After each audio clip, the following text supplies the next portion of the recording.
नमस्कार मित्रांनो, खूप खूप स्वागत आहे तुमचं आपल्या या व्हिडिओमध्ये. मित्रांनो, उद्याचा होणारा पेपर आहे SY-BAचा इकॉनॉमिक्स 218, जो उद्या दुपारी होणार आहे 10:30 सॉरी 1:30 ते 2:30 वाजेपर्यंत. ठीक आहे.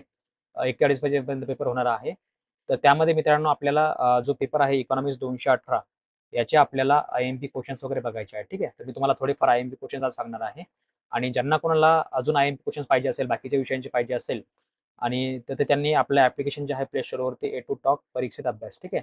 तर ह्या ॲपची लिंक तुम्हाला खाली मी डिस्क्रिप्शनला दिलेली आहे, ज्यामध्ये तुम्हाला IMP क्वेशन्स म्हणून एक ॲप दिसलेलं आहे. ते ॲप तुम्ही घेऊ शकता. यामध्ये तुम्हाला एक छोटासा कोर्स घ्यायचा आहे ₹100-150 त्यामध्ये तुम्हाला मी सर्व विषयांचे IMP क्वेशन्स आणि नोट्स वगैरे दिलेले आहेत, ठीक आहे. त्या वाचून तुम्ही तुम्ही त्यातलं अर्धं जरी वाचलं, म्हणजे 50% जरी तुम्ही वाचून गेले, तर तुम्ही आरामात पास होऊ शकता, ठीक आहे. आणि ज्यांना कोणाला अजून चांगला स्कोर वगैरे घ्यायचा असेल, तर त्यांनी पूर्ण IMP क्वेशन्स वाचून जाऊ शकता, ठीक आहे. तर मी आज तुम्हाला जे मित्रांनो थोडेफार IMP क्वेशन सांगणार आहे. तर मित्रांनो जर तुम्ही टाईम टेबल बघितला, तर उद्या बघा तुम्हाला 2:30 ते 5:30 ठीक आहे. सॉरी दुपारी 2:30 ते 5:30 ला तुम्हाला इकॉनॉमिक्स 218 अंशलक्ष्मी अर्थशास्त्र SY-BAचा पेपर होणार आहे. ठीक आहे. सकाळी जो आहे तो FY-BA बीकॉमचा होणार आहे, जो कॉमन विषय आहे HN101 याचे आपण ऑलरेडी IMP क्वेशन जे आहे मी सांगितलेले आहेत आणि ज्यांना कोणाला IMP क्वेशन्स वगैरे पाहिजे असेल, तर त्यांनी आपलं जे ॲप्लिकेशन आहे प्ले स्टोअरवर ते उपलब्ध आहे, ते तुम्ही घेऊ शकता. जे विद्यार्थी iPhoneवाले असतील त्यांनी ios.a2talk.in यावर लॉगिन करा. ओके. तर उद्या जो पेपर आहे 2:30 ते 5:30 इकॉनॉमिक्स 218 याचे आपल्याला IMP क्वेशन्स वगैरे जे आहे ते आज बघायचे आहे. ठीक आहे. तर बघा मित्रांनो अशा प्रकारचे IMP क्वेशन्स आहेत. मी हे जे आहे आपल्या ॲप्लिकेशनमध्ये दिलेले आहे. यामध्ये मी तुम्हाला थोडेफार IMP क्वेशन्स सांगणार आहे. ज्यांना कोणाला पूर्ण IMP क्वेशन्स पाहिजे असेल, तर त्यांनी आपल्या ॲपवरती जा आणि तिथून तुम्ही कोर्स घेऊन तुम्ही IMP क्वेशन घेऊ शकता. ठीक आहे. इथे बघा मित्रांनो तुम्हाला मी काही IMP क्वेशन सांगणार आहे.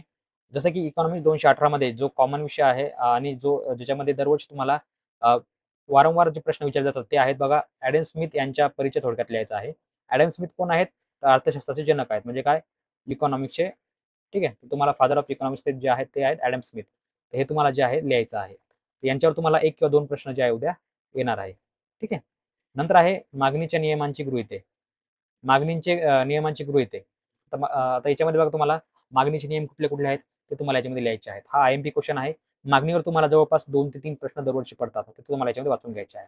कुठले प्रश्न पडणार आहे ज्यांना तुम्हाला पाहिजे असेल, तर त्यांनी जे आहे आपलं ॲप्लिकेशन डाउनलोड करा. त्यामुळे तुम्हाला मिळून जाईल. ठीक आहे. नंतर आहे बघा मक्तेदारी टिकवण्याचे मार्ग लिहा. आता मक्तेदारी टिकवण्याचे मार्ग कुठले-कुठले आहेत ते देखील तुम्हाला याच्यामध्ये लिहायचे आहेत. तर तुम्ही ते पुस्तकामध्ये वगैरे जे आहे ते तुम्ही चेक करू शकता. ठीक आहे. नंतर आहे राष्ट्रीय उत्पादनाचे विभाजन म्हणजे काय? नंतर आहे बघा मागणीचे नियम थोडक्यात स्पष्ट करा. मागणीचे नियम कुठले-कुठले आहेत आणि नियमांची गृहीते दोघांचं उत्तर तुम्ही एकच लिहू शकता. ठीक आहे. जर तुम्हाला घुमून फिरून जर प्रश्न विचारला, तर तुम्ही जो आहे त्याचं उत्तर लिहू शकता.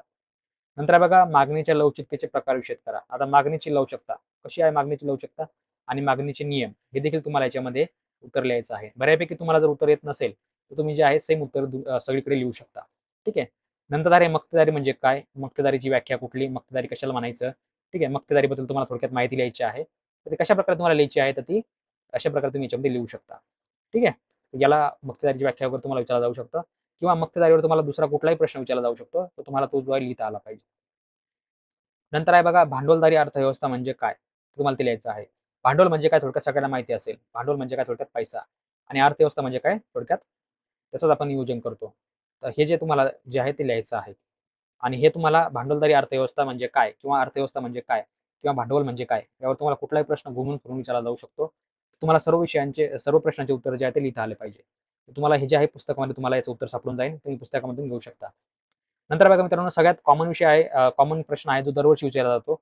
अंतर्गत कर्ज म्हणजे काय आणि परदेशी कर्ज म्हणजे काय? ठीक आहे. यामध्ये तुम्हाला फरक देखील विचारला जाऊ शकतो किंवा याच्या व्याख्या वगैरे देखील तुम्हाला विचारल्या जाऊ शकतात, की अंतर्गत कर्ज कशाला म्हणायचं आणि परदेशी कर्ज कशाला म्हणायचं? अंतर्गत कर्ज म्हणजे काय? आपल्या देशामध्ये जे काही देवाण-घेवाण होती, लोन ज्याला आपण कर्ज म्हणतो, त्याला अंतर्गत म्हणतात. आणि ज्याची आपण बाहेर देशातून निर्यात किंवा आयात करतो, त्याला परदेशी कर्ज म्हणतो. ठीक आहे. म्हणजे समजा एखाद्या देशाला जर पैशाची गरज पडली, तर ते जे आहे दुसऱ्या देशाकडून जे आहे ते कर्ज वगैरे घेऊ शकतात. त्याला आपण परदेशी कर्ज असं म्हणतो. ठीक आहे. यात तुम्हाला फरक किंवा याची व्याख्या वगैरे तुम्हाला विचारली जाऊ शकते. नंतर आहे बघा मित्रांनो अंदाजपत्रकातील एकूण जमा व खर्च यावरून तुम्हाला अंदाजपत्रकाचे प्रकार स्पष्ट करायचे आहेत. आता बघा तुम्हाला अंदाजपत्रक कशाला म्हणायचं ते तुम्हाला करता आलं पाहिजे. ठीक आहे. अंदाजपत्रक त्याला आपण जो फायनान्शियल रिपोर्ट वगैरे म्हणतो, तो कशाप्रकारे करतात ते तुम्हाला याच्यामध्ये लिहायचं आहे. त्याचा एक नमुना देखील तुम्ही याच्यामध्ये काढू शकता किंवा तुम्हाला अंदाजपत्रकाचा एक नमुना उदाहरणासह तुम्हाला विचारला जाऊ शकतो. तर तो देखील तुम्हाला काढता आला पाहिजे. आता याचं उत्तर जे आहे तुम्हाला अंदाजपत्रक कशाला म्हणायचं त्याचा नमुना कसा असतो आणि त्यावरून जे आहे जमा खर्च जो आहे तो कसा काढायचा आणि त्याचे प्रकार कुठले कुठले आहेत हे तुम्हाला, यावर तुम्हाला कुठलाही एक प्रश्न 100% उद्या 1 किंवा 2 प्रश्न याच्यामध्ये तुम्हाला येणार आहे. तर हे जे आहे तुम्हाला मित्रांनो उद्याच्या पेपरमध्ये तुम्हाला लिहायचं आहे. ठीक आहे.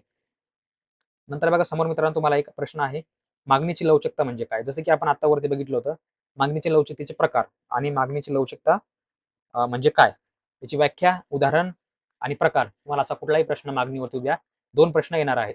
ठीक आहे. तर त्याचं उत्तर तुम्हाला उद्या लिहिता आले पाहिजे. नंतर आहे बघा उत्पादनाच्या संघटनांचे प्रकार. उत्पादनाच्या संघटनाचे प्रकार किती आहेत? ते तुम्हाला याच्यामध्ये लिहिता आले पाहिजे. तर उत्पादन म्हणजे काय? हे देखील तुम्हाला सर्वात अगोदर जे आहे ते समजून घ्यायचं आहे. ठीक आहे. उत्पादन कशाला म्हणायचं? त्याची संघटना कुठल्या-कुठल्या आहेत? त्याचे प्रकार कुठले आहेत? हे तुम्हाला उद्या लिहिता आलं पाहिजे. अशा प्रकारचे मित्रांनो तुम्हाला भरपूर आय-एम-पी क्वेश्चन दिलेले आहेत.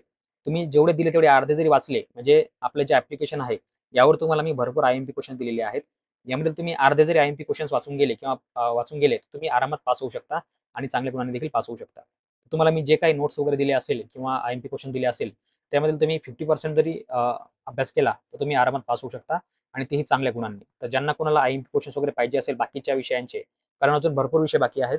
तुम्हाला त्या विषयांचे जर का आय-एम-पी क्वेश्चन्स वगैरे पाहिजे असेल, तर तुम्ही आपले ॲप्लिकेशन जे आहे त्या ॲप्लिकेशनवरून डाउनलोड करू शकता. त्यावर बघू शकता, ठीक आहे, आणि ते वाचू शकता. तर अशा प्रकारचं जे मित्रांनो आपलं ॲप्लिकेशन आहे, याची लिंक तुम्हाला मी खाली व्हिडिओच्या डिस्क्रिप्शनमध्ये दिलेली आहे. तिथून तुम्ही डाउनलोड करू शकता. ओके. आणि iOS वाल्यांनी ios.edutalk.in यावरती क्लिक करा. तुम्हाला त्याचे मिळून जातील. ठीक आहे.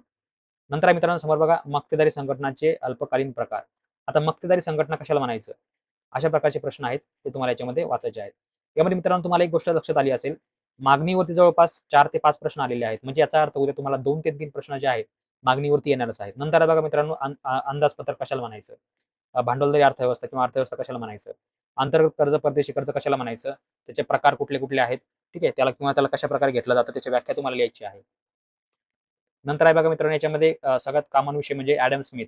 ॲडम स्मिथवर तुम्हाला 1 ते 2 प्रश्न उद्या येऊ शकतो. ॲडम स्मिथ कोण आहे? तर तो अर्थशास्त्राचा जनक आहे. तर याचं देखील उत्तर तुम्हाला मित्रांनो लिहिता आलं पाहिजे. ठीक आहे. नंतर मित्रांनो जर आपण टाईम टेबल जर का बघितला, तर तुम्हाला 25 तारखेला म्हणजे 25 मेला तुम्हाला ई-व्ही-एस 201 म्हणजे पर्यावरण हा विषय आहे. तर याचे आय-एम-पी क्वेश्चन जे आहे मित्रांनो आपण उद्या बघणार आहे आणि याचे तुमच्याकडे पुस्तक नसल्यामुळे फक्त पी-डी-एफ पुस्तक आहे आणि फिजिकल पुस्तक नाहीये. त्यामुळे याच्यामध्ये बऱ्याच विद्यार्थ्यांना कन्फ्युजन आहे. तर यावर देखील आपण जे आहे एक लेक्चर ठेवलेला आहे, जो आपण ऑलरेडी घेतलेला आहे आणि याचे पुस्तक देखील तुम्हाला पी-डी-एफमध्ये आपल्या ॲप्लिकेशनवर दिलेलं आहे. त्याच्या नोट्स देखील तुम्हाला दिलेल्या आहेत आणि आय-एम-पी क्वेश्चन्स देखील त्याच्यात तुम्हाला दिलेले आहे. मराठी मीडियम, इंग्लिश मीडियम हे सर्वांना याचं जे आहे मी उपलब्ध करून दिलेलं आहे. तेव्हा तुम्ही घेऊ शकता. तर सर्वांनी हे जे आपलं ॲप्लिकेशन आहे ते डाउनलोड करू शकता. ठीक आहे. तर मित्रांनो आशा आहे तुम्हाला हा व्हिडिओ आवडला असेल. यामध्ये तुम्हाला मी बऱ्यापैकी आय-एम-पी क्वेश्चन सांगितलेले आहेत. ज्यांना कोणाला अजून आय-एम-पी क्वेश्चन पाहिजे असेल, चांगल्या मार्कांनी पास व्हायचं असेल, तर त्यांनी जे आहे आपलं ॲप्लिकेशन डाउनलोड करा. प्ले स्टोअरवरती उपलब्ध आहे आणि तुम्हाला iPhoneमध्ये जर पाहिजे असेल, तर तुम्ही ios.edutalk.in यावर क्लिक करा. तुम्हाला ते मिळून जाईल. ठीक आहे. तर मित्रांनो भेटूया पुढच्या व्हिडिओमध्ये. तोपर्यंत बघत राहा, शिकत राहा. जय हिंद, जय महाराष्ट्र.